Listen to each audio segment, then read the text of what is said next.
we talk about population explosion. We have certain methods, we have certain techniques which aim at controlling that population growth, and such methods and techniques are covered under that field where they act as contraceptives. Now, what are contraceptives? They are meant to control the population boom. They do not allow the fertilization. But there are certain cases where we have the menace of infertility as well. Now, what is this menace of infertility?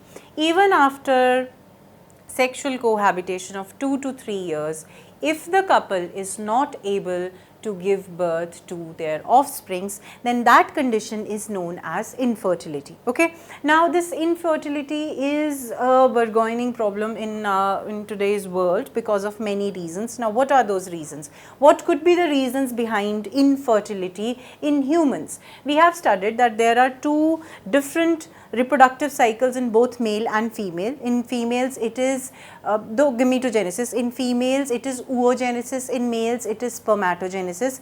By any chance, if the spermatogenesis and oogenesis are not taking place, that would lead to infertility. So, what could be the cases of infertility in both male and females individually? What are the reasons why a male could be infertile and what are the reasons why a female could be infertile? We are going to consider that, and for that you need to know what is infertility. Ultimately, you are not getting a child, you are not getting an offspring even after sexual cohabitation of 2 to 3 years. That would be known as infertility. Now, supposedly the sperm count of male is less. Lesser sperm count is one of the reasons.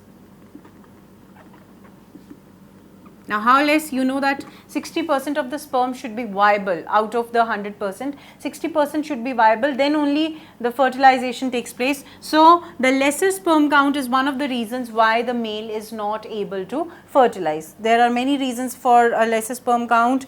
The hormone is produced in less quantities, it could be stress, it could be eating habits that could be wrong, which would lead to a condition where the sperm count would be lesser. In any case, there is no sperm formation, spermatogenesis is not taking place inside the individual, then also you can make it out that the male is infertile. Another condition where infertility occurs is erectile dysfunction. Now, what is this erectile dysfunction? It is a condition where the erection of penis is not brought about by the male. When the erection is not there, there won't be any insemination, and because of that there won't be any fertilization as well. Now, in the case of female, completely absent oogenesis could be the cause. Okay, infertile ovaries. Ovaries are not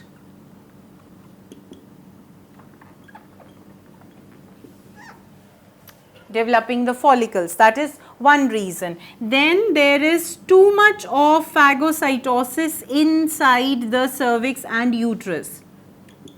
That could also be one of the cause. Phagocytosis inside cervix and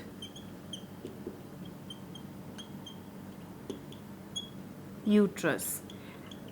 Another option is fertilization in the fallopian tube is not taking place properly. Okay, then that case is the hostile oviduct, that is the fallopian tube, and uterus.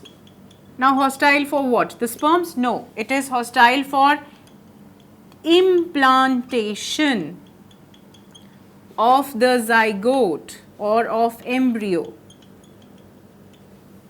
In case the implantation takes place inside the oviduct, that is known as ectopic pregnancy. That also does not result in parturition. So, you have to keep that in mind, that there are certain cases where the individuals cannot have offsprings, and those cases could be these in the case of male and female. When such conditions are persistent in male, either male or female, it would lead to infertility. So, this you have to keep in mind what infertility is all about. It's quite simple. These facts you have to remember and you will be done.